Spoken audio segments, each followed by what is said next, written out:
No one touches the crunchy nut cornflakes. Yeah, I know. Same old story.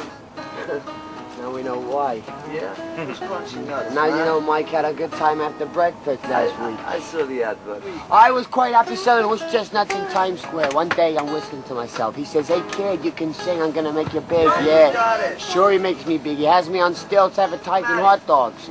Next thing you know, CBS come along. It must be hard for him sometimes to think like, on this tour, 3 days, no sleep, working with him. We worked for 3 days, and that's normal for him, non-stop, day and night. We did the gig, we worked all through the night, all the next day, did sound check, did it 3 days in a row.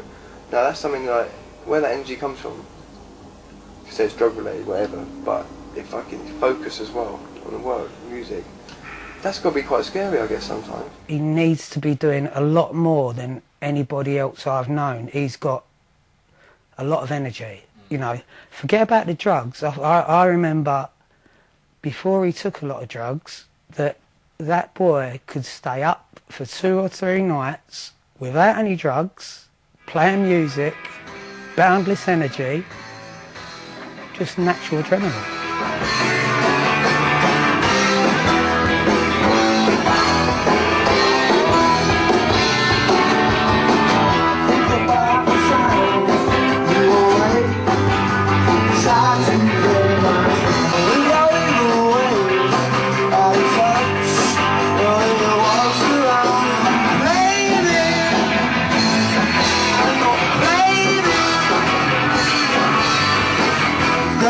Control of your mind, and he's telling you all alone. Where your phone is now, where you live, choose no nights and die.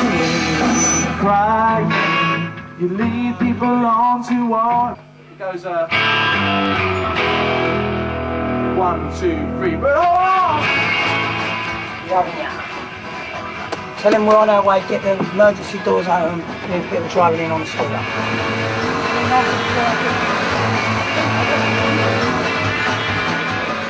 In October 2004, Baby Shambles performed 2 sell-out shows at the Scala King's Cross, one of London's premier rock venues. Incredibly for a band still to produce their first album, there were as many people outside the venue refused admission as there were inside. When the real fame started, the tabloid fame, not the music fame. And I said to him, you know, you're entering a different realm now. This is the fame game. You know, the art is real. The other stuff is a game. Yeah. And he was intrigued to find out what it was all about. The problem with someone like Pete Doherty is that it happens too quickly now because we're all so self-conscious about it. So even before the Dohertys of the world have had a chance to really develop their art, if you want to call it that, their entertainment, their personality, their history, make a few albums, a few songs in the margins that create a kind of solid myth. They're plucked now, too quick almost, out of the enemy world, if you like, into the tabloid world, the glare of the news of the world. And the news of the world, you know, the news of the world has found its victim, it's found its target, and it starts to hound and persecute. Tabloid, something to avoid, otherwise you'll find a different type of void right there, and you got something empty and meaningless and false, incidentally, yeah? Untrue. You know, we don't really know the truth. We don't really know what he's like. We're only told the moments when he's gone into a George Best moment or an Oliver Reed moment. We're not told anything else. You know, we're only told, you know, the sordid bits of the story. So we're losing our real sense of judgment on it, and therefore, you know, from an intelligent point of view, you're slightly mistrusting it. As I say, in the last 6 months, where his fame's elevated, gone up to that other level. Most people read The Sun probably know Peter more for the antics and the music. Yes, I have a certain taste for the out of control and something that does involve like wash up, but I'm not a cretin, right? And I might be a fool, but I'm not a fucker, and I'm not going to fuck anyone over. And I'm not going to be hardened by these people to these things. I'm not going to let them destroy my feelings or my emotions. I'm going to avoid them. We stood around watching him, and we're commenting on it. You know, media people commenting on it.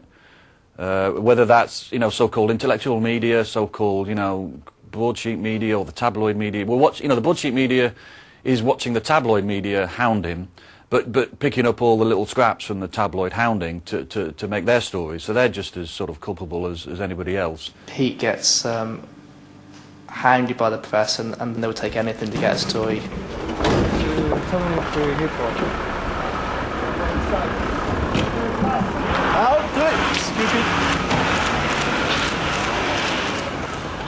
How many articles have you ever read? In fact, how many reviews of my records have you ever read that ever even mention music? You know, let alone fucking articles about me. I'll talk all day long about crack, you know what I mean? Happily, but really, it's not my specialist subject. They're focusing on the wrong things totally. They've been like really fucking rude. It shattered his faith in a certain way in people's honesty. He really didn't believe that people could be that dishonest.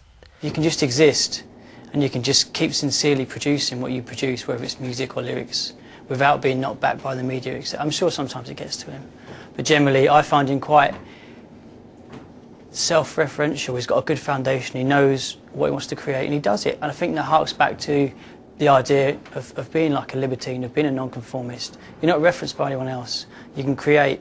I think any creative artist of any strength has been that way as well, not referenced by the outside. You know, they can be referenced by themselves, by their own output. Some of the press, like the music magazines, have written, focused on the right things. You know, in that Q magazine there was the 100 best songs of the year, and the top 3 were the songs he's been involved with. In the real world, not the fan world, the blogging world, in the real world, as a major artist. And so there's a real sense of tension as the fans and the blogging world and the NME world try desperately to point out what a great artist he is. But in the world that he's become, you know, where he's become a caricature, a cartoon figure, no one cares about that. You know, he's a caricature of a rock star. He's never really been that big a rock star in the true international sense of the word. But he's established as one in the news of the world shorthand. Rock star. Don't say what? Don't tell you how things are in my life. Don't tell you what I have to deal with on a day-to-day basis. When I could be in the arms of someone I love, and not trying to prove myself and battle and pretend to be street. You know what I mean? And pretend that I'm going to survive, because I'm not.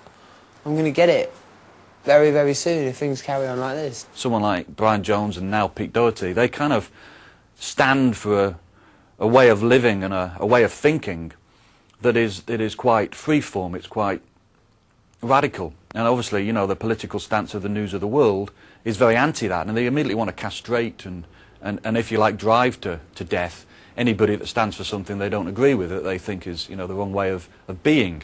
I think the tabloids got to make him a lot more wary of who he trusts. I mean, he just has to look at a number of people who've sold a story on him or whatever. I mean, he must now be very sceptical about who he can actually and can't trust in his life. I suppose it's easier to know your mates aren't, isn't it? Controversial rock star Pete Doherty, the boyfriend of supermodel Kate Moss, has been arrested on suspicion of assault and theft. A documentary maker claims Doherty, who now heads up the band Baby Shambles, attacked him in a room at the Rookery Hotel in Islington. It's reported the trouble flared over pictures of the former Libertines singer looking the worse for wear, which appeared in national newspapers. The Carlish thing and the arrests and the fucking implants and jail and the works, you know, you can't help but it affects you, you know, because all of a sudden a singer wasn't there anymore, you know, and it's basically the type of attention that put him in jail. Because Max wouldn't have done it if he wasn't going to get given 30 grand or whatever. Do you love me? I don't think so. 30 bags of sand. And the next thing I knew, he'd sold some pictures to the Daily Mirror of Peter smoking heroin.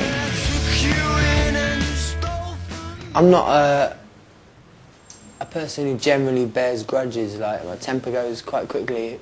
Unless I unleash it, then it's gone. I don't wait 6 months and stab someone. But the bloke was a cretin. The bloke had bad intentions. The bloke didn't want to make people feel comfortable, right?